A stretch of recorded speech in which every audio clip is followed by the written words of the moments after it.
कहाँ बचा है जगह, ये कहाँ आएगा, लीजिए आपका यहाँ रखो, दिख रहा है सबका, देखिए भाई देख लीजिए, उसको ऊपर रख दीजिए, आराम से आराम से आराम से आराम से हो जाएगा सर। हाँ ये ऐसे करके पीछे आ जाते सबका आ जाता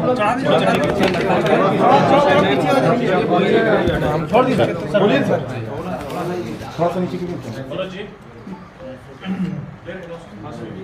क्या कुछ हो गया? मामला था किस चीज़ को लेकर? ये जब मैं यहाँ ज्वाइन किया था उसके एक दिन पहले 28 तारीख को एक घटना घटी थी जिसमें ललमटिया थाना अंतर्गत जो ट्रांसपोर्ट की जो ट्रक जाती है उस पर उसका आर्सनिंग करके गोली वोली चलाया गया था, जिसके आलोक में ललमटिया थाना कांड संख्या 4425 दर्ज किया गया था, जिसमें सूर्या हांसदा नाम का व्यक्ति जो है यहाँ का उसके ऊपर FIR दर्ज करके हम लोग इन्वेस्टिगेशन कर रहे थे। इसमें हम लोग बाद में पता चला कि यह साहेबगंज में भी इस तरह की घटनाओं में संलिप्त रहा है, और जब हम लोग इसका आपराधिक इतिहास निकाले तो इसके खिलाफ साहेबगंज और गोड्डा जिला में मिलाकर कुल 25 कांड दर्ज हैं जो रंगदारी से संबंधित है। इनका एक ऑर्गेनाइज गैंग है जो इस तरह का जो ट्रांसपोर्टेशन का काम होता है कोयला का और ये उस चिप्स का, जिससे वो लोग अवैध पैसे की वसूली और ये रंगदारी का मांग करते हैं।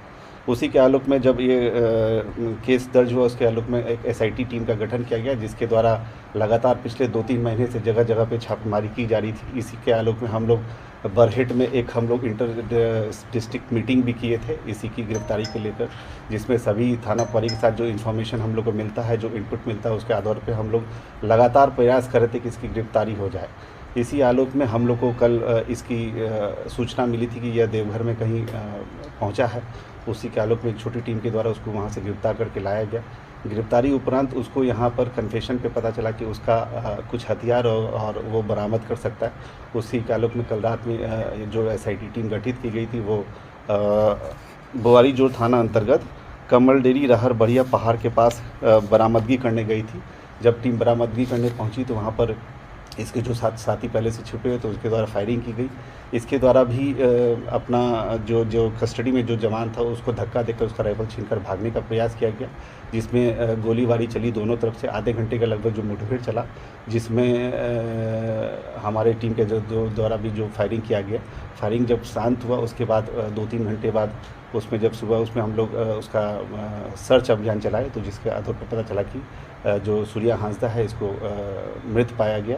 और वहाँ से हम लोग को जो बरामदगी हुई है वो एक देसी कट्टा 1 बरामद हुआ है, देसी पिस्टल 1 बरामद हुआ है, 8 mm का जिंदा गोली 1 है, 8 mm का एक खोखा 3 है, 8 mm का मिस फायर गोली 2 है, 7.6 mm का जिंदा गोली 2 है, 7.6 mm का मिस फायर गोली 2 है, 7.6 mm का खोखा 3 है, 5.56 mm का खोखा 9 है और 9 mm का खोखा 10 है। तो ये जैसा हम लोग जानते रहे पहले भी इसका पूर्व इतिहास रहा है। जब भी पुलिस इसकी गिरफ्तारी करने जाती है तो पहले भी पूर्व के DSP का इसके द्वारा हाथ तोड़ दिया गया साहेबगंज में जो घटना घटी थी। और जब भी इस तरह का पुलिस गिरफ्तार करती है तो पुलिस में ये प्रोटेस्ट करता है, और प्रोटेस्ट के आलोक में कल इसने भी यही काम किया था और ये भागने का प्रयास किया था, जिसके क्रम में ये घटना घटी है। उसकी अभी जो मुठभेड़ में उसकी मौत हो गई है। उसके बाद जो हम लोग का जो NHRC का जो गाइडलाइन है उसके आलोक में मजिस्ट्रेट प्रतिनियुक्त करके पूरी टीम की हम लोगों ने वीडियोग्राफी और उसके उपस्थिति में सारा चीज़ कराया है। उसका रिपोर्ट आना बाकी है। मेडिकल बोर्ड का भी गठन करके आज हमने उसका मेडिकल जो अंत परीक्षण प्रतिवेदन वो कराया है, उसका भी रिपोर्ट आना बाकी है। और जो NHRC को रिपोर्ट भेजना होता है 48 घंटे के अंदर, वो भी आज हम लोग उसको भेज देंगे। मुझे लगता है कि यह जो सूर्या हांसदा करके जो गैंग था ये इस जिले के लिए आतंक का पर्याय बन चुका था, उसका हम लोग एक इनकाउंटर में आज मुठभेड़ में मारा गया। कितने राउंड गोलियां चली सर? अब ये तो अब इन्वेस्टिगेशन का पार्ट है, वो हम लोग अभी करेंगे। वो स्टेशन डायरी में उसका एंट्री होगा, वो हम लोग उसमें सारा डिटेल लिखा रहता है कि दोनों तरफ से कितनी गोलियां चली, कितना खोखा। मैंने आपको बता दिया अभी कि इतना बरामदगी हुआ है। इसके आधार पर अभी हम लोग प्लान करके उसमें इन्वेस्टिगेशन का पार्ट आएगा, उसमें आएगा। इनके जो साथी थे सर वो पकड़ में नहीं आए? नहीं, वो पकड़ में नहीं आए हैं। 5-6 साथी बचे हुए हैं जिसका हम लोग नाम जानते हैं। पहले से भी वर्कआउट चल रहा है, कुछ अरेस्टिंग हुई भी है। अभी हम लोग लास्ट 2-3 दिन पहले जो साहेबगंज में ऑपरेशन चलाए उसमें साहेबगंज में 2 अरेस्टिंग हुई है। यहाँ हम लोग अभी नहीं हुआ है। 4-5 गैंग बचे हुए हैं, उसको हम लोग जल्दी पकड़ेंगे। तो पुलिस के जवान में कोई घायल है क्या? नहीं, पुलिस की तरफ से किसी को कोई चोट नहीं लगा है। मतलब पुलिस हमारी मुस्तैद थी, क्योंकि इस तरह का हम लोग का पुलिस को पहले से पता था कि जब भी ये पकड़ाएगा तो इनका ये गोली चला सकता है। तो माइंड मेकअप था हमारे जवानों का कि घटना अगर गोली चलती है तो हम लोग पोजीशन लेके आत्मरक्षा अपना बचाव करते हुए फायरिंग कर दिया। सर, एक सोनिया रैंडम- हाथा को कितनी गोलियां लगी? तो वो इन्वेस्टिगेशन का पार्ट है, वो अभी इंक्वेस्ट रिपोर्ट में मेरे पास आएगा तो हम बता पाएंगे। वो अब डायरी में लिखा के जाएगा कि उसको गोड्डा एसआईटी द्वारा गिरफ्तारी हुई थी या देवघर पुलिस द्वारा? गुड्डा टीम के द्वारा उसकी गिरफ्तारी की गई थी।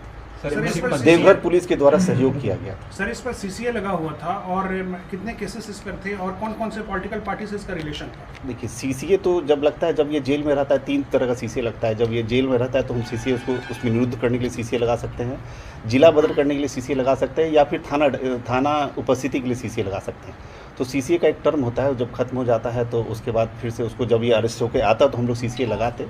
और इसके ऊपर कुल 25 कांड दर्ज है, जो साहेबगंज का मिर्जा चौकी, बोरियो और हमारा ललमटिया, बुआरी जोर और महागामा थाना में कांड दर्ज है।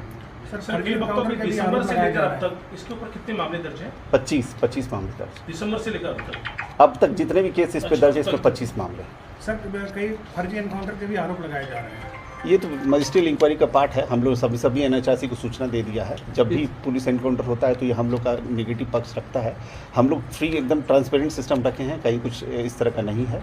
और इसमें मजिस्ट्रेट प्रतिनियुक्त किया गया है और फर्दर जो एनएचआरसी का गाइडलाइन है उसके आलोक में हम लोग सारा एक्शन पूरा कराएंगे। क्या सर ये इसका अमन गिरोह से भी संबंध बताया जा रहा है क्या? ये इन्वेस्टिगेशन का पार्ट है, ये अभी हम लोग चेक करेंगे। बाकी कुछ बातें हैं जो अभी हम यहाँ नहीं बता सकते, वो इन्वेस्टिगेशन में आएंगे और आगे पता चलेगा। तो जो इसमें संलिप्त अगर कहीं और भी इसका गैंग सक्रिय है दूसरे स्टेट में भी, तो उसके आलोक में हम लोग अब तक कार्रवाई करेंगे। सर, परिजन राजनीतिक पक्ष भी बोल रहे हैं कि इसमें राजनीतिक साजिश। राजनीति का तो ये आप लोग ज़्यादा बेटर बता पाएंगे कि किस पक्ष से जुड़े हैं। हम लोग तो यही जानते हैं कि वो शातिर अपराध कर्मी था और यहाँ का कुख्यात था, और उसका हिस्ट्री रहा है कि वो पहले भी पुलिस पे बहुत बार अटैक कर चुका है, साहेबगंज में भी कर चुका है, और ऐसा घटना हुआ है। सर, जो हथियार बरामद हुआ है क्या उसी का प्रयोग उस में हुआ था सर, उस कांड में? किसका जो हथियार बरामद हुआ है सर, उसी से कांड कारित करता था। हाँ, देखिए इससे पहले भी साहेबगंज में भी 5-6 हथियार पकड़ाए थे हमने। जब उसके गैंग के सदस्यों को उसमें भी 4-5 हथियार पकड़ाए थे। उसके पास 12-15 हथियार हमेशा लेके चलता था, जिसमें से कुछ बरामद कर लिए थे, कुछ हम लोग के पास और बरामद हो गए।